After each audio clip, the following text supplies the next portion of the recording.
Selamat datang di ibadah kita pada pagi hari ini untuk Bapak Ibu yang mengikuti secara onsite di Heartland Center Building dan juga teman-teman yang mengikuti Zoom ada dari Aceh, Padang, Lampung, Samarinda, Takalar, Bali dan juga teman-teman yang mengikuti melalui channel YouTube Yaski TV.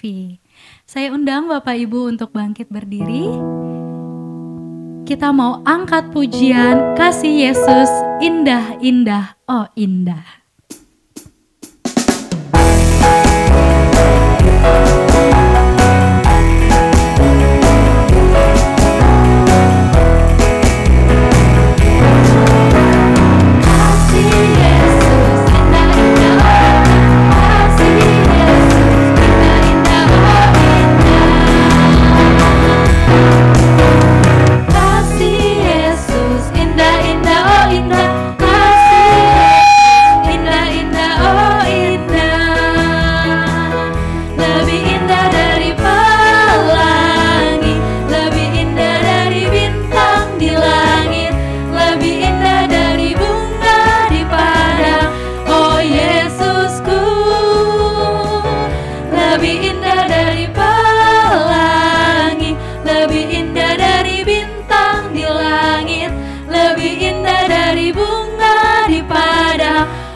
Bapak Ibu, agar kita lebih semangat, kita mau menaikkan pujian ini dibarengi dengan gerakan gitu. Jadi di bagian ref, lebih indah dari pelangi, lebih indah dari bintang di langit, lebih indah dari bunga di padang, oh Yesusku. Semuanya siap? Oke, kita nyanyikan lagu ini dari awal lagi. Kasih Yesus. Kasih Yesus indah-indah, oh indah. Kasih Yesus indah-indah, oh indah. Kasih Yesus indah-indah, oh indah. Kasih Yesus indah-indah, oh indah.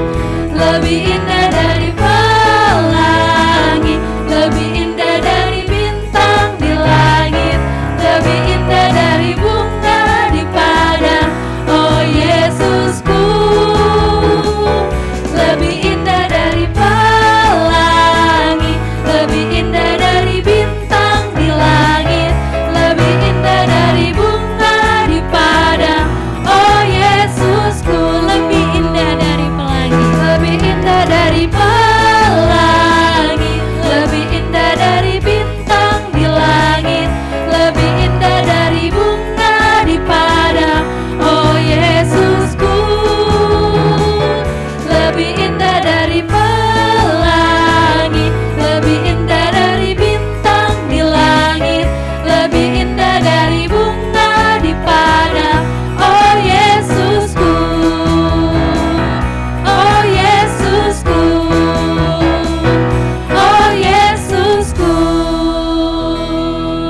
Puji Tuhan, silakan duduk kembali Bapak Ibu. Mari kita bersatu di dalam doa. Bapa kami yang dalam surga, terima kasih Tuhan, kami bersyukur karena pada pagi hari ini Engkau masih memberikan kami kesempatan untuk berkumpul dalam ibadah devotion. Kiranya kasih-Mu ya Tuhan yang terus melingkupi hati kami sehingga kami dapat mendengarkan firman-Mu dengan rendah hati. Urapi juga hamba-Mu ya Tuhan, Bapak Yoke pribadi yang akan membawakan firman-Mu pada pagi hari ini. Kami berdoa di dalam nama Tuhan Yesus Kristus. Amin. Amin. Kita akan mendengarkan kebenaran firman Tuhan. Untuk menyambut firman Tuhan, mari kita angkat pujian karya terbesar.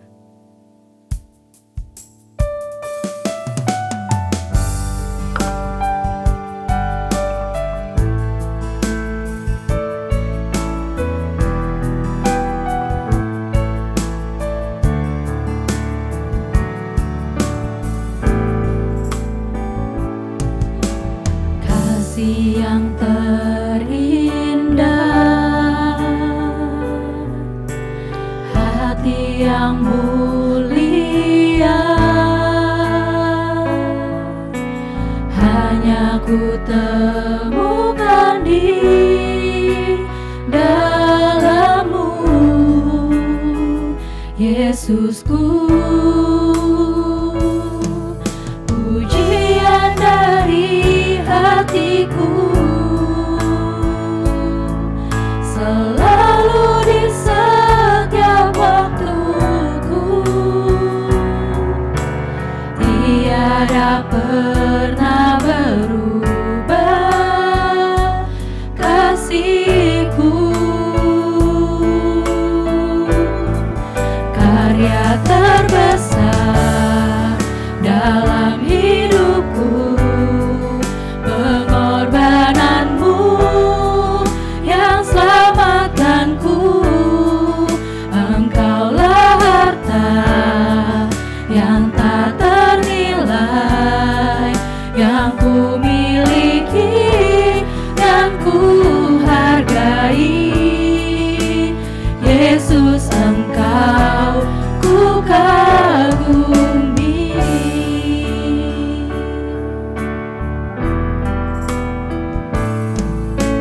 Kasih yang terindah,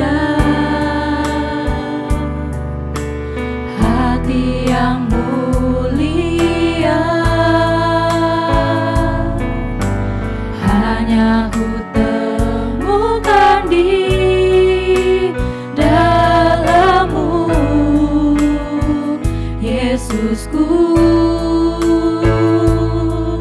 Pujian dari hatiku,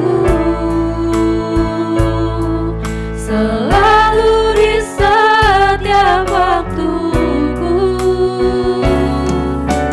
tiada pernah berubah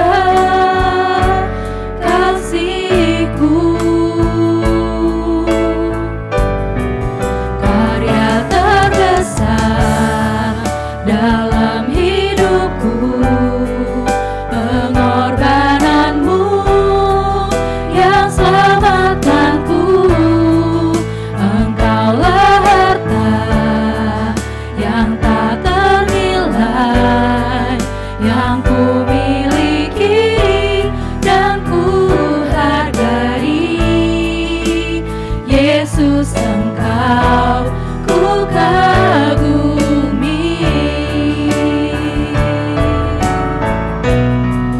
Karya terbesar dalam hidupku, pengorbananmu yang selamatkanku.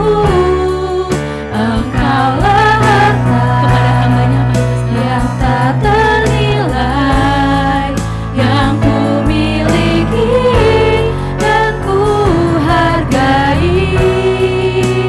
Yesus, Engkau ku kagumi. Yesus, Engkau ku kagumi. Yesus, Engkau ku kagumi.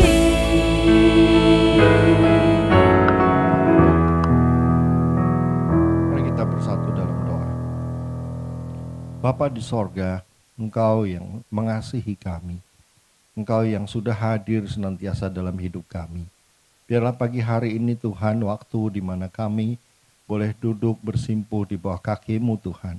Biarlah Engkau mempersiapkan hati dan pikiran kami.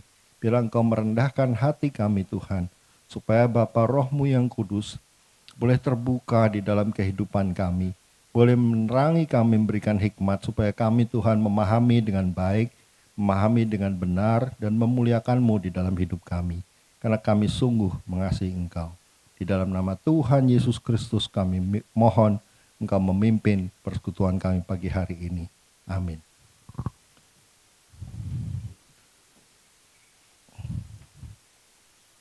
Ya, selamat pagi Bapak Ibu sekalian ya, teman-teman dan saudara-saudara sekalian. Hari ini kita berkumpul untuk merenungkan satu topik yang diberikan kepada saya ya. Ini adalah serial Buah Roh ya dari Pak Noel. Oke. Yang saya bawakan hari ini adalah tentang kasih ya, seperti judul yang tertulis di situ. Ditulis dari 1 Korintus 13 ayat 13. Demikianlah tinggal ketiga hal ini, yaitu iman, pengharapan, dan kasih. Dan yang paling besar diantaranya ialah kasih. Jadi hari ini saya membawakan sesuatu yang sangat besar. Oke, karena paling besar. Padahal kalau kita bilang yang namanya pengharapan itu penting, yang namanya iman itu sangat penting. Dan kasih itu adalah yang paling penting. Oke, next screen.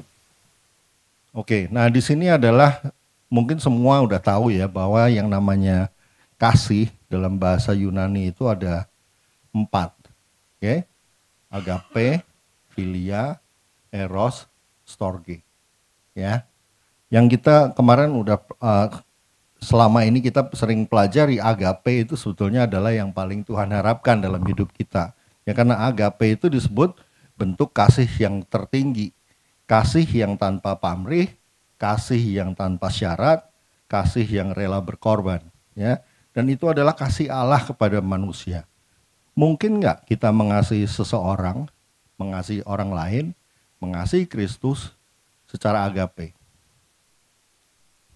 Mungkin nggak? Mungkin. Kenapa mungkin?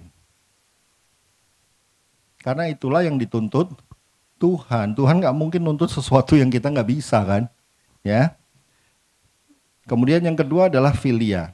Ini merujuk pada kasih persaudaraan, kasih sayang, persahabatan, ya, kasih yang didasarkan pada saling menghormati, ya. Nilai-nilai bersama, persahabatan ini adalah kasih antara sahabat, saudara kandung, dan sahabat karib.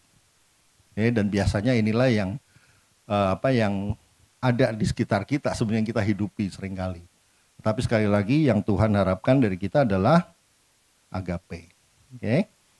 Kemudian yang ketiga adalah eros. Kata ini menggambarkan kasih yang romantis, penuh gairah. Ya. Ini mencakup hasrat, ketertarikan, aspek fisik dari cinta. Meskipun tidak seumum agape dan philia dalam perjanjian baru. Ya, jarang disebut di perjanjian baru. Eros hadir dalam konteks pernikahan dan hubungan suami istri. Dan yang terakhir adalah storge, yang menggambarkan cinta kekeluargaan, kasih sayang manusia, ya, yang alami, yang menjadi insting. Sebetulnya storge itu kalau dibilang kasih sayang, gesternya itu bukan cuma manusia, sebetulnya hewan juga sama gesternya seperti itu. Makanya saya sebut ini insting antara orang tua dan anak, dan cinta yang hangat, penuh perhatian dan protektif. Ya, kemudian perjanjian baru sekali lagi yang ditekankan adalah agape sebagai ciri khas kasih seorang Kristen. Itu mencerminkan karakter Allah dan merupakan fondasi iman Kristen. Kita diciptakan serupa dan segambar dengan Allah. Orang-orang pakai bahasa keren sebutnya imago Dei gitu ya. Kalau dibilang begitu berarti kita seharusnya punya kemampuan untuk mencapai agape. Tinggal kita membuka hati nggak? Kita siap nggak dipimpin oleh Roh Kudus? Nah, yang saya mau sampaikan hari ini sebetulnya bukan sesuatu yang seringkali kita dengar tentang penjabaran kasih. Next screen. Ya, seringkali kita tuh dibilang bahwa kasih itu punya gesture khas gitu, yang isinya penuh gairah, kehangatan, kasih sayang, ya. Tapi hari ini saya mau menyampaikan bahwa kasih itu sebetulnya adalah satu kata kerja. Ya, kata kerja sebagai tindakan, dan yang terpenting adalah prinsipnya apa? Kalau agape, proaktif. Nggak mungkin agape itu dilakukan secara reaktif. Karena kalau kita bilang agape, tentu kita merencanakan, kita menghidupi, dan menuntun kita untuk senantiasa melakukan kasih itu sendiri. Ya, kita memang hidup di dunia yang terus mendorong reaktivitas karena memang kita nggak bisa menguasai semuanya. Ya, kalau kita misalnya lagi jalan terus ada batu yang jatuh dari atas, kita reaktif. Ya, dan itu sebetulnya ada resiko nggak? Ada ya, pala benjol minimal. Ya, kalau kita perginya ke puncak, batu yang jatuh nggak kecil, bisa mobil aja gepeng gitu. Ya, dan itu semua kalau kita kita adalah orang yang tidak reaktif, ya tentunya kalau hal-hal yang memang sekali lagi saya bilang nggak semua kita bisa lakukan secara proaktif, ya, seperti di jalan batu jatuh, ya kita mungkin tetap reaktif ya. Tapi untuk kasih kita seharusnya harus lebih proaktif ya. Karena pendekatan reaktif itu adalah sesuatu yang insting, nggak perlu belajar sebetulnya ya. Kemudian kita masuk ke screen yang ketiga. Ya, jangan sampai kita ntar sakit dulu baru kita mengobati, itu reaktif tuh namanya. Tetapi kalau kita jaga diri itu berarti kita proaktif ya. Di sini di gambar ketiga ini sebetulnya ada satu ayat, 1 Petrus 5 ayat 7. Serahkanlah segala kekhawatiranmu kepadanya sebab ia yang memelihara kamu. Nah, apakah reaktif itu salah? Saya jawab reaktif itu tidak salah. Sama sekali tidak salah. Karena Tuhan mau kekhawatiran kita serahkan kepada Dia. Oke? Tetapi kalau kita itu hanya reaktif pada waktu kita tertimpa masalah baru kita hubungi Tuhan, itu sebetulnya kita mengasihi Dia atau mengasihi diri sendiri? Ya, mengasihi diri sendiri. Tetapi kalau kita proaktif, bukan pada waktu kita sedang tertimpa masalah, sedang khawatir, sedang ketimpa batu, sedang sakit, kita hubungi Tuhan, kita berdoa gitu ya. Itu adalah menunjukkan bahwa kita proaktif. Kita ingin supaya kita senantiasa dekat sama Dia dan kita minta senantiasa hidup bersandar kepada Dia. Dilindungi terus. Itu bukti bahwa kita tahu pasti bahwa Tuhan mengasihi kita dan kita juga mengasihi Dia. Ya, Amsal 18 ayat 10 itu dengan indah menggambarkan dan menyatakan bahwa nama Tuhan adalah menara yang kuat. Kesanalah orang benar berlari dan ia menjadi selamat. Jadi orang benar itu proaktif. Dia selalu berlari kepada Tuhan, mempersiapkan diri untuk senantiasa tujuannya adalah Tuhan. Bukan berlari pada waktu kita ketimpa batu, tetapi dalam hidup sehari-hari itu senantiasa kita bersandar kepada Tuhan. Ya, pilihan itu adalah pilihan yang kita sadari penuh bahwa kita butuh Dia. Ya. Kemudian kalau kita baca Alkitab sungguh-sungguh, sebetulnya Alkitab itu penuh dengan contoh kasih Tuhan yang proaktif. Sejak awal, ya, Tuhan tidak menunggu manusia jatuh ke dalam dosa. Dia nggak ngarepin kita berdosa, betul nggak? Makanya Dia kasih tahu, semua buah di dalam taman ini boleh kamu makan, yang satu jangan. Itu proaktif ya namanya. Proaktif, dari depan udah dikasih tahu dulu. Ya, bukan nanti kalau udah makan baru dibilangin. Ya, demikian juga dengan setelah melakukan kesalahan.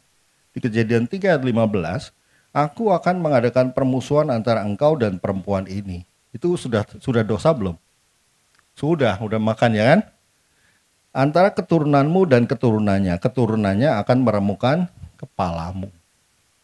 Ya, siapa keturunannya?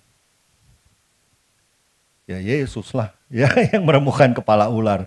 Oke, dan kau akan meremukan tumitnya. Jadi sebetulnya kalau kita lihat dari sejak awal Tuhan itu secara proaktif sudah mengasihi kita. Oke, dan bagaimana dengan kita? Masa mau nunggu kita kena masalah dulu baru cari Tuhan gitu. Ya. Oke, yang screen yang berikutnya. Kalau Yesus sendiri gimana setelah Dia hadir di dunia? Ini gambar kira-kira ada yang tahu nggak gambar apa?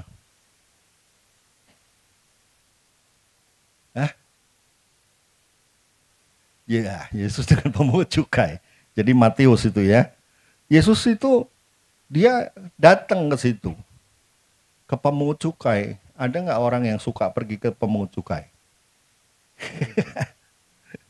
Nggak ada orang pergi ke pemungut cukai ya kan? Kalau bagi-bagi beras mungkin datang. Tapi kalau ke pemungut cukai males lah. Tapi Yesus dengan dengan kasihnya Dia datang.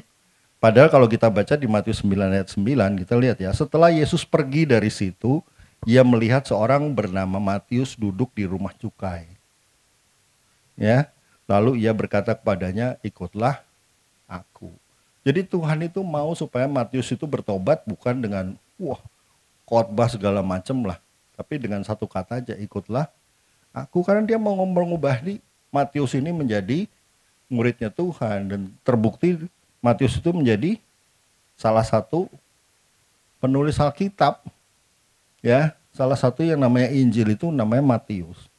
Ya. Jadi ini bukan reaksi terhadap pertobatan Matius. Apakah Matius sudah bertobat pada waktu dipanggil suruh ikut? Begitu juga kita. Tuhan tuh minta kita ikut dia bukan pada waktu kita bertobat, tetapi pada waktu kita masih berdosa. Kita bukanlah orang yang percaya seharusnya. Itu tidak bilang gini, udahlah saya kerjain apa-apa, lihat gimana nanti. Itu adalah yang namanya reaktif. Oke, kamu diminta untuk melakukan pelayanan musik misalnya. Kamu nggak mau latihan dulu, nggak mau nanya musiknya apa, udah pergi aja, lihat gimana ntar. Kalau nggak bisa ya aku nggak main. Itu kasih nggak namanya?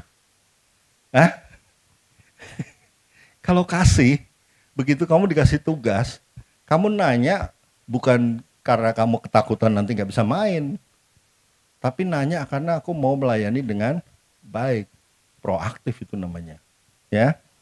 Nah kalau kita ngomongnya lihat gimana nanti dah, waduh, resikonya gede nggak? Tapi kalau kita menanyakan apa yang mau saya mainin sih, musiknya apa, itu gimana? Kalau saya sampai sana nanti gimana? Kalau saya nggak bisa, pelayanan saya gagal dong. Jadi pertanyaannya ngomongnya bukan gimana nanti, pakai tanda seru, terserahlah gimana ntar. Tapi yang ada adalah bertanya, kalau saya datang saya nggak mempersiapkan diri nanti gimana? Ya, selalu kita pikirkan itu. Kalau kita tugas di Yaski, gitu kan? Oke, kamu taruh di tugas di bagian misi. Ya udahlah, kerja aja. Gimana nantilah. Kalau nggak bisa kerjain ya yang ngasih tugas kelewatan, saya nggak ngerti kok dikasih. Itu kasih atau bukan? Bukan, tapi kalau kasih tanya dulu. Kalau saya ditempatkan di misi, apa yang akan saya lakukan? Kenapa nanya begitu? Bukan supaya saya bisa nolak, tetapi saya akan mempersiapkan diri supaya pekerjaan itu bisa dilakukan dengan baik, ya. Jadi nanyanya reaksinya adalah nanti gimana? Oke, kemudian juga kalau kita lihat ada satu lagi nih. Ya, yang tadi kalau saya cerita tentang batu dari atas jatuh. Ketopong tahu kan, yang buat nutup kepala, helmet lah. Ya, Tuhan mau kita pakai ketopong. Kenapa suruh pakai ketopong? Karena bisa ada sesuatu yang menimpa kepala kita. Jadi Tuhan mau kita proaktif. Tapi kalau kita nggak pakai, kita nggak peduli, kemudian kita terus kena, ya. Kemudian kita beralasan, kepala saya benjol, saya nggak bisa pelayanan hari ini. Kepala saya kemarin kena batu, sehingga apa? Saya nggak masuk hari ini. Padahal event Sing for Nation lagi nunggu. Kira-kira gimana? Jawaban-jawaban itu adalah ilmu bela diri. Supaya nggak disalahin. Ya. Padahal yang Tuhan mau sebetulnya kita melakukan dengan lebih proaktif. Jadi yang kita pelajari adalah ilmu jaga diri. Ya, kemarin ada yang udah dengar sedikit bocoran ya. bukan bela diri tapi jaga diri. Kita harus menjaga diri kita sebelum kita melakukan sesuatu. Kita persiapkan diri kita. Bukan bela diri. Kalau udah salah atau udah kena sesuatu, baru kita bikin alasan macam-macam, itu namanya ilmu bela diri. Tapi kalau ilmu jaga diri, itu kita lebih antisipatif. Ya, antisipatif itu adalah kata lain dari proaktif. Oke, next screen. Nah, di sini yang namanya kasih itu kan tadi saya bilang harus proaktif. Perhatikan gambar apa itu? Itu adalah gambar orang berantem ya, ribut-ribut. Tapi kalau kita lihat orang itu dia memikirkan sebetulnya. Kalau saya ketemu dan nanti menimbulkan permasalahan karena saya melakukan sesuatu yang gak baik, akan terjadi pertengkaran. Istri saya bisa ngamuk, gitu kan? Lebih baik gimana jadi? Kita jaga diri dong. Ya, Amsal 17:14 ini berkata, memulai pertengkaran adalah seperti membuka jalan air Jadi undurlah sebelum perbantahan mulai. Jadi kita betul-betul jaga dulu. Ya, jangan sampai ntar bocor. Jangan sampai nanti banjir. Jadi kita jaga dulu, jangan sampai mulai perbantahan aja usahakan jangan sampai terjadi. Jadi jangan melakukan hal-hal yang memang bakal menimbulkan perbantahan atau bakal menimbulkan keributan. Kita pikir baik-baik, ya kan? Kemungkinan di challenge atas apa yang kita lakukan bisa aja. Tapi kita mesti pikirkan kenapa saya melakukan itu, reasonnya apa, dan itu harus menguntungkan saya dan pasangan saya misalnya. Jangan sampai saya pengen gitu, udahlah lu kan istri, kemarin saya dengar Gideon tuh di di radio ya, udahlah ntar kalau saya dapat duit kamu yang seneng. Itu ya Pak Gideon ya. Ribut jadinya, hanya hal kayak gitu. Oke, kemudian ya inilah kasih yang proaktif menjaga kebocoran sebelum banjir. Dan 1 Petrus 4 ayat 8. Tetapi yang terutama, kasihilah sungguh-sungguh seorang akan yang lain sebab kasih menutupi banyak sekali dosa. Ini yang dimaksud dengan menutup banyak dosa. Bukannya dosa kita tutupin pakai kertas, kita tutupin supaya nggak ketahuan orang, bukan. Menutup banyak segala dosa, ya, banyak dosa itu artinya apa? Kita mempersiapkan diri supaya jangan sampai dosa itu dilakukan, dan itu harus dilakukan berdasarkan kasih. Kasih menutup banyak dosa itu begitu. Wah, nanti kalau saya lakukan ini, kita jadi berantem. Dan bisa membawa dosa. Kalau enggak istri saya, ya saya. Bisa jadi karena kita ribut, saya yang keladinya, bikin dosa itu jadi terjadi. Ya kan? Nah lebih baik kita pikirkan baik-baik. Ya seperti orang itu dia pikirin. Jangan sampai berantem dulu. Oke? Next screen. Ya ini gambarnya agak menarik sih. Ya, Tuhan mau kita itu mengelola ciptaan Tuhan. Dan kita harus bertanggung jawab. Apakah kita menunggu bencana sebelum kita mencari titik supaya apa yang Tuhan sudah ciptakan itu bisa kita manfaatkan secara berkelanjutan. Ya, kalau kita nggak memperhatikan, kita nggak melihat peran kita dalam kehidupan sehari-hari kita nggak peduli. Tapi kalau kita tahu kita punya peran, kita harus bijaksana kan? Kita harus proaktif untuk mengelola peran kita. Aktif. Itu menunjukkan bahwa kita sebetulnya mengasihi apa yang Tuhan sudah berikan.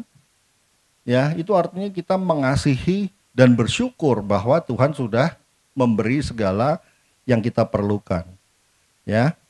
Dan kalau kita lihat dari Lukas 14 ayat 28 sampai 30, ini berkata, sebab siapakah di antara kamu yang mau mendirikan sebuah menara, tidak duduk dahulu membuat anggaran biayanya kalau cukup uangnya untuk menyelesaikan pekerjaan itu.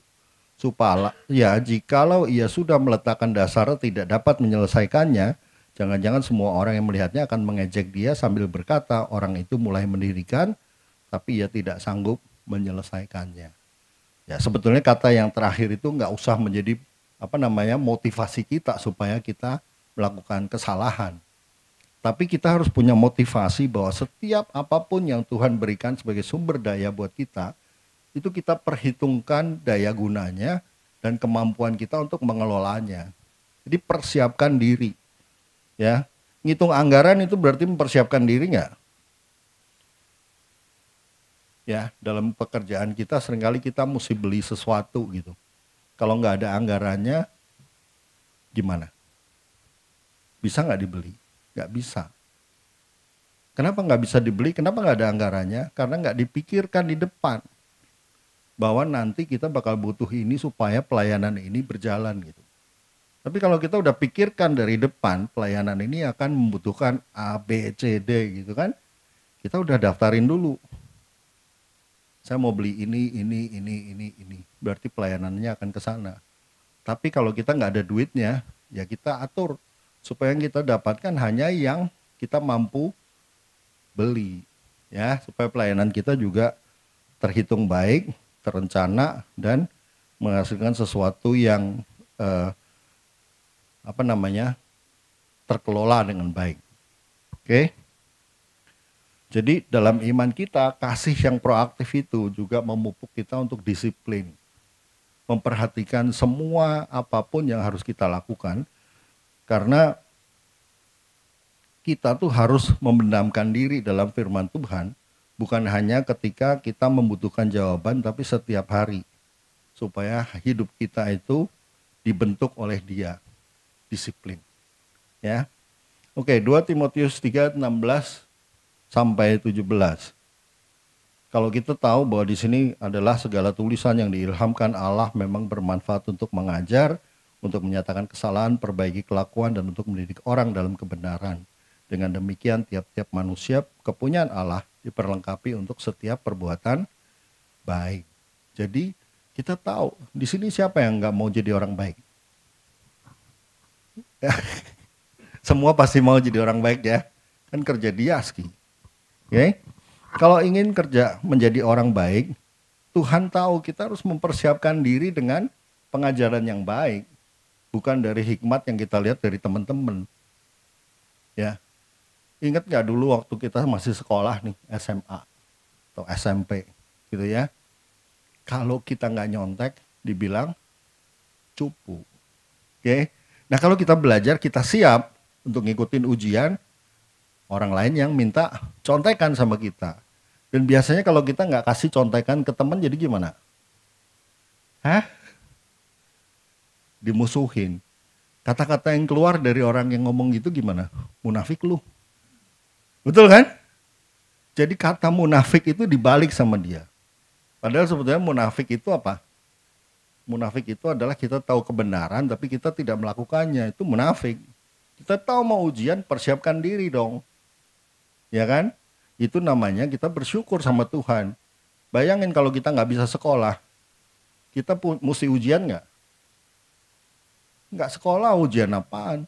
Jadi kalau ujian itu adalah bukan jadi beban, bukan menjadi sesuatu yang justru menumpuk dosa di situ. Tetapi kita justru menggunakan itu sebagai ucapan syukur, dan kita, ya, karena kita lagi ngomong kasih, kita mengasihi apa yang Tuhan berikan sebagai berkat bagi kita, ya, sehingga kita mempersiapkan diri. Kalau di sini berarti belajarlah firman supaya jadi orang baik yang benar, itu bukan berdasarkan hikmat dunia yang bisa memutar balik pikiran kita. Oke, next. Ya,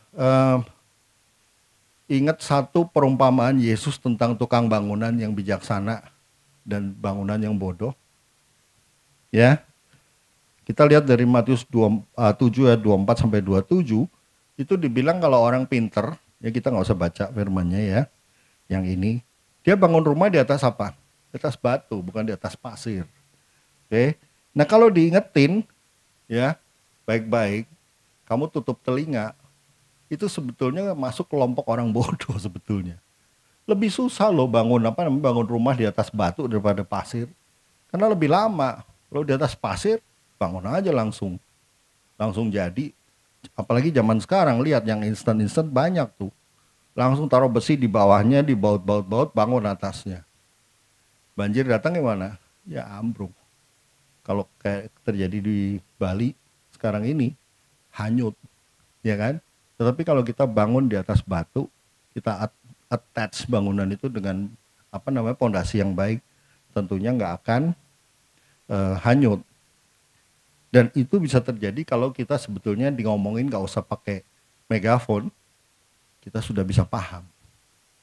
Dan kita punya sensitivitas. Kita bersyukur kalau ada orang ngasih tahu kita. Kita bersyukur pada Tuhan bahwa ada orang yang mengasihi kita dengan ngasih tahu bahwa yang kita lakukan tidak bijaksana misalnya. Oke? Nah seringkali kalau kita tidak bijaksana waktu orang ngomong sama kita, tutup. Lu tahu apa sih? Gue udah hidup umur gue segini. Ya, jangan sampai kita ngomong begitu, tapi biarlah apa yang orang kasih sebagai inputan itu membuat kita jadi semakin pinter. Kita nggak jadi pembangun yang bodoh, ya. Dan kalau kita lihat dari firman Yohanes 14 ayat 21, itu saya tambahkan barusan ya, karena saya lupa memang kemarin. Okay. Barang siapa memegang perintahku dan melakukannya, dialah yang mengasihi aku, dan barang siapa mengasihi aku, ia akan dikasihi oleh Bapakku, dan aku pun akan mengasihi dia dan menyatakan diriku kepadanya. Nah, bahkan Tuhan tunjukin, orang kalau memperhatikan perintah Tuhan, nggak perlu pakai megafon, ya, mendengarkan dia, itu namanya kita mengasihi dia. Dan bukan cuma itu doang, selain dengar, kita praktekkan dalam hidup kita. Itu membuktikan bahwa kita memang mengasihi Tuhan, dan kita sungguh bersyukur karena dia mengajarkan apa yang baik, apa yang benar. Kasih Tuhan berupa pengajaran itu adanya di mana? Di Alkitab kan, di firman Tuhan. Ya, belajarlah baik-baik firman Tuhan supaya kita betul-betul bisa mengasihi Tuhan dengan benar. Oke? Next. Oke, Markus 12:30 sampai 31. Ini konsep dasar bagi kita, ya. Kasihlah Tuhan Allahmu dengan segenap hatimu dan dengan segenap jiwamu dan dengan segenap akal budimu dan dengan segenap kekuatanmu. Dan hukum yang kedua ialah kasihilah sama manusia seperti dirimu sendiri. Tidak ada hukum lain yang lebih utama daripada kedua hukum ini. Jelas ini Tuhan tuh menyatakan supaya kita mempunyai dasar untuk punya sifat yang proaktif. Jadi sebelum perintah-perintah yang lain masuk, ya, perintah yang terutama Tuhan bilang itu adalah kasih. Mengasihi Tuhan dan mengasihi sesama, ya. Kita beruntung bahwa kita itu dikenalkan Tuhan, bahwa Tuhan Bapa, ya, itu kita kasihi, dan itu berarti juga mengasihi Yesus dan mengasihi Roh Kudus. Ada orang yang melihat ini, saya juga kaget. Oh, ini kan kita disuruh mengasihinya, mengasihi Allah sesama manusia. Yesus kan bukan manusia biasa. Jadi nggak masuk dalam kelompok ini. Makanya dia bisa ngomong sembarangan seenaknya. Gimana tuh? Pernah dengar nggak? Ya, jadi kita mesti tahu. Untung kita tahu bahwa Yesus itu ada di kelompok atas. Dalam kelompok kasihilah Tuhan Allahmu. Sedangkan kita adalah mengasihi sesama manusia. Oke? Jadi ini adalah sesuatu yang sungguh real dan sifat proaktif kita yang harus kita persiapkan senantiasa, ya. Kita nggak perlu tunggu Tuhan kasih berkat dulu baru kita mengasihi Dia. Gimana? Kita biasanya mengasihi Tuhan setelah kita terima berkat, atau bahkan berkat belum kelihatan pun kita udah mengasihi Tuhan? Saya nonton sedikit sih yang tentang yang disampaikan oleh Pastor Peter, ya. Dia bilang orang itu biasanya ikut Tuhan yang dikejar berkatnya, ya kan? Giliran ngomong persepuluhan langsung pada menghindar. Tapi di sini semua jawabannya katanya mau, persepuluhan nggak keberatan. Oke? Kemudian dia nanya, Bu Alfi kalau nggak salah yang ditanya, ya kan?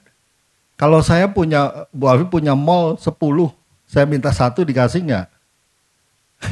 Baru bingung jawabnya, ya.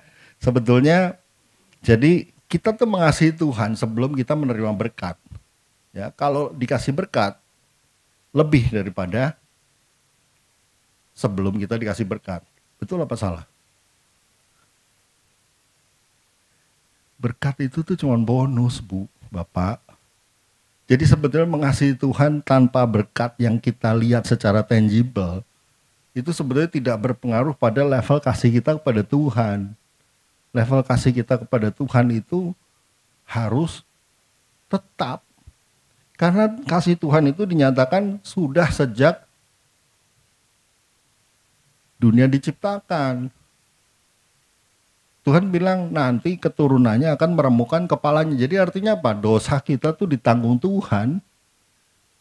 Dosa itu membuat kita jadi binasa. Dan kebinasaan itu sudah lenyap, sudah dikalahkan. Ya. Jadi sebetulnya bukan berkat itu mah bonus. Tetapi keselamatan itu adalah hal yang jauh lebih utama daripada segalanya. Kemudian ada cerita lagi di Lukas 10 ayat 25 sampai 37 tentang orang Samaria yang baik hati. Ya, kita tahu bahwa orang Samaria yang baik hati itu jauh lebih baik, jauh memiliki kasih daripada orang-orang yang menyatakan diri sebagai orang Lewi, sebagai pemimpin peribadatan gitu. Kenapa? Karena dia bukan saja menolong pada waktu dia melihat orang itu tergeletak di jalan, tapi secara proaktif dia juga mempersiapkan perawatan yang selanjutnya. Bahkan dia janji, nanti waktu saya balik saya akan mampir, kalau ada yang kurang saya tambahin. Oke, jadi kasih itu memang harus proaktif. Oke, screen berikutnya. Nah, ini adalah sebetulnya rangkuman dari apa yang kita pelajari pagi hari ini. Jadi kita tuh jangan gimana nanti. Karena itu menunjukkan kita nggak mengasihi, kita nggak bersyukur, dan kita melakukan segala sesuatu tanpa perencanaan. Tapi kita harus berpikir, nanti gimana? Ya. Kemudian ilmu bela diri sama ilmu jaga diri. Ya, kalau kita memiliki kasih, kita bukan ilmu kita ilmu bela diri. Kalau kita disalahin, kita berkelit. Kita nunduk, kita ngelawan, itu bela diri. Tetapi kalau ilmu jaga diri itu kita persiapkan semua. Jangan sampai istri saya jadi marah-marah sama saya. Jangan sampai teman saya jadi tersinggung. Jangan sampai pekerjaan ini gagal. Jangan sampai kekurangan A, B, C, D. Jadi saya harus siapkan anggaran dengan baik. Ya. Kemudian reaktif dan proaktif gimana? Ya, itu menggambarkan itu. Kemudian kasih yang antisipatif. Itu adalah kasih yang berarti. Amin. Mari kita berdoa.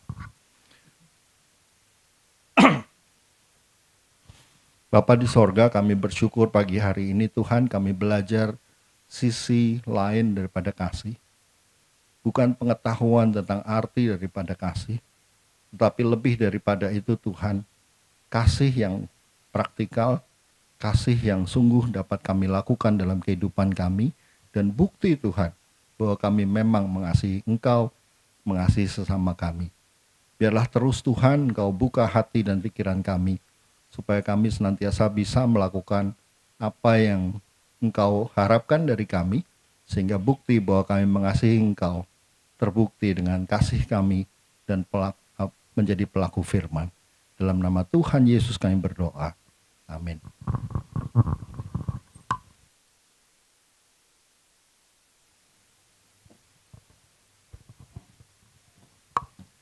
Puji Tuhan, kami ucapkan terima kasih kepada Bapak Yoka pribadi untuk kebenaran firman Tuhan yang telah disampaikan. Kiranya Tuhan memberkati Bapak. Kini tiba saatnya kita akan memberikan persembahan. Seperti biasa, persembahan dapat diantarkan ke depan, nanti bisa dimulai dari sisi sebelah kiri saya. Dan untuk teman-teman juga bisa memberikan persembahan melalui kris yang nanti akan ditampilkan. Sembari memberikan persembahan, kita mau angkat pujian kasih pasti lemah lembut.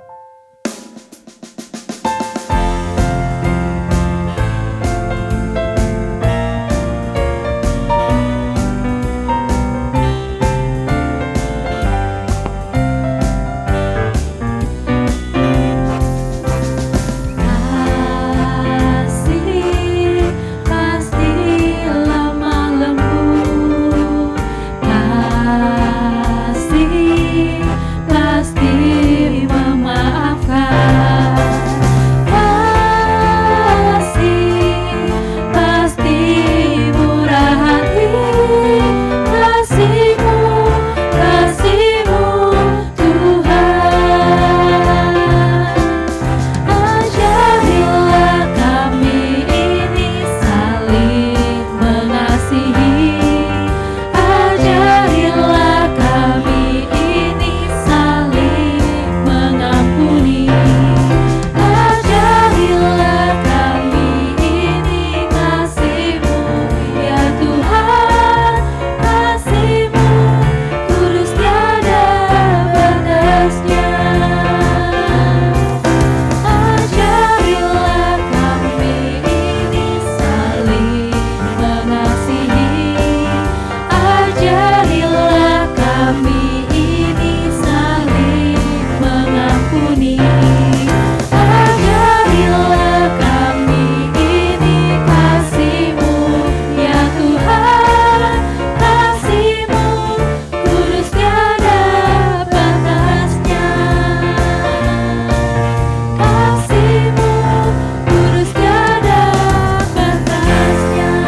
kita berdoa.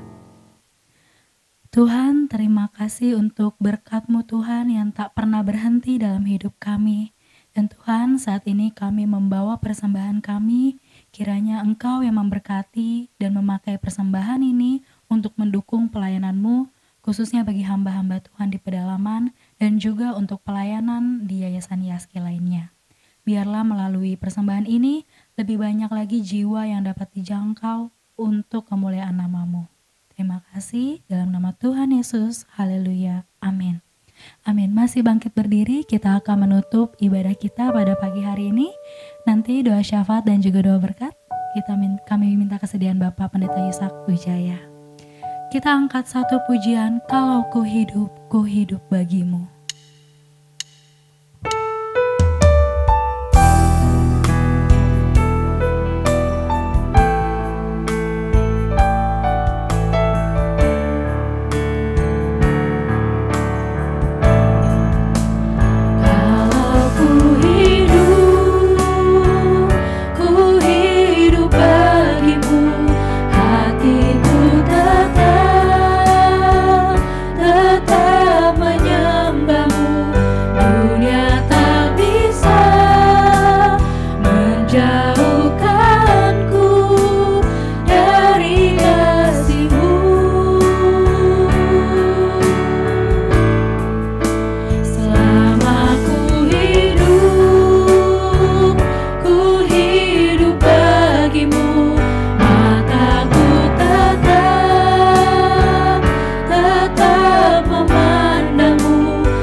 Mari kita berdoa.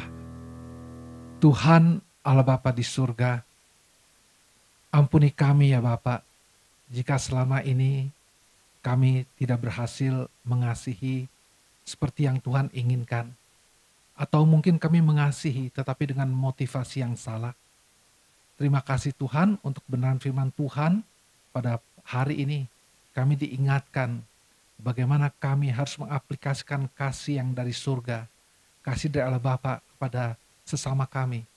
Dan terutama kepada Tuhan. Dan kami nyatakan kepada sesama kami yang ada di sekitar kami. Terima kasih Tuhan untuk hamba-Mu Pendeta Pak Yoke yang telah Tuhan panggil untuk melayani kami di sini. Dan kami percaya ya Bapak, Roh Kudus boleh terus memimpin kami apa yang kami dengar pada pagi ini. Dan Tuhan terus pimpin Pak Yoke di dalam pelayanannya. Baik sebagai pimpinan di Yaski maupun sebagai hamba-Mu yang melayani pemberitaan firman Tuhan di berbagai kesempatan yang Tuhan berikan. Dan kami berdoa Tuhan juga menopang keluarganya lewat hari demi hari sehingga mereka boleh menikmati kasih Tuhan dalam hidup kebersamaan dan boleh menjalankan menjadi garam dan terang di mana Tuhan tempatkan keluarga ini. Bapak di surga, kami juga ingin berdoa Tuhan untuk pelbagai kejadian yang kami lihat dan kami hayati ya Bapak. Dan kami melihat bagaimana terjadi bencana banjir yang terjadi di Bali Tuhan. Banyak korban harta dan korban jiwa yang sia-sia. Mereka banyak yang belum mengenal Tuhan. Tapi Tuhan, biarlah kami boleh mendoakan agar Tuhan setiap mereka yang mengalami kehilangan harta benda, mengalami musibah ini, Tuhan boleh kuatkan. Dan khususnya kami juga berdoa agar para hamba Tuhan, anak-anak Tuhan yang ada di Bali, walaupun tidak banyak, mereka boleh dipakai untuk menjadi kekuatan, penghiburan, meringankan penderitaan yang dialami oleh anak-anakmu yang ada di sana. Terima kasih juga ya Bapak. Kami juga berdoa untuk keluarga Charlie Kirk yang baru saja kehilangan ayah, suami yang dikasihi. Dan ini satu hal yang sangat menyedihkan Tuhan, tapi kami percaya Tuhan punya rencana yang indah, yang sulit diselami oleh pikiran manusia ya Bapak. Dan Tuhan menjaga dan melindungi keluarga yang ditinggalkan ini. Tuhan, kami juga mau berdoa Tuhan untuk pemerintah negeri kami. Baru saja terjadi pergantian para elit politik yang jabatan tertinggi di negeri kami, dan pergantian menteri. Dan kami berdoa Tuhan, biarlah menteri yang dilantik ini adalah orang-orang yang benar-benar mumpuni, yang mempunyai kapasitas di dalam pekerjaan dan di dalam intelektualitas mereka, dan terutama di dalam motivasi mereka untuk bagaimana memajukan negeri kami, meningkatkan kesejahteraan bangsa dan negara kami. Dan kami percayakan ini dalam tangan Tuhan. Tuhan Bapa di surga, kami juga bersyukur Tuhan untuk berbagai program Yaski yang telah Tuhan pimpin dan berjalan dengan baik. Dan kami berdoa juga untuk program untuk yang akan dijalankan oleh Pak Jimri di Kanada, dan juga program pelatihan yang diikuti oleh beberapa teman kami, Pak Heru dan teman-teman di Bali nanti. Dan kami percaya semua program yang telah Tuhan siapkan ini boleh memberikan hasil, dan hasil itu boleh dipakai untuk memuliakan nama Tuhan. Terima kasih ya Bapak. Dan kami akhirnya berdoa untuk setiap teman-teman kami yang mengikuti baik secara langsung ibadah ini maupun mengikutinya lewat Zoom, internet. Biarlah Tuhan Engkau yang mengerti setiap pergumulan yang dialami oleh anak-anakmu, setiap air mata yang diteteskan. Dan kami percaya saat kami berdoa, Tuhan boleh mendengarkan doa kami, dan Tuhan menghapus setiap air mata, dan Tuhan menjawab setiap pergumulan yang dialami, baik pergumulan dalam rumah tangga, pergumulan dalam masalah keuangan dan kesehatan, dan juga pergumulan dalam iman mereka. Biarlah mereka diingatkan untuk tidak pernah berhenti berharap kepada Tuhan, dan terus bersandar mengingat akan kasih Tuhan yang begitu besar dalam hidup mereka yang sudah pernah mereka alami. Terima kasih ya Bapak, dan kiranya Tuhan boleh mendengar doa kami. Kami serahkan setiap kami Tuhan, pelayanan dan program kami yang akan kami kerjakan pada hari ini, bahkan sepanjang hidup kami, hanya ke dalam tangan Tuhan. Dalam nama Tuhan kami Yesus Kristus, Juru Selamat dan Penebus kami yang hidup, kami berdoa. Teman-teman yang dikasih Tuhan, mari arahkan hati kita kepada Tuhan, dan dengan penuh sukacita terimalah berkat daripadanya. Kiranya Allah Bapa, sumber kasih setia, penghiburan dan kekuatan, yang telah memilih, memanggil kita menjadi anak-anaknya yang dikasihi, yang boleh melayani di Yaski ini. Dan di dalam anugerah Tuhan kita Yesus Kristus, yang rela mati di kayu salib, menebus kita dari kebinasaan, sebagai wujud kasih yang begitu besar terhadap setiap pribadi kita. Dan di dalam penyertaan Roh Kudus, boleh senantiasa memimpin hidup kita, sehingga hidup kita boleh menjadi hidup yang penuh dengan kasih Allah, yang boleh kita bagikan bagi setiap orang, boleh menjadi berkat, dan nama Tuhan dipermuliakan sekarang sampai selama-lamanya. Bapa, terima kasih. Terima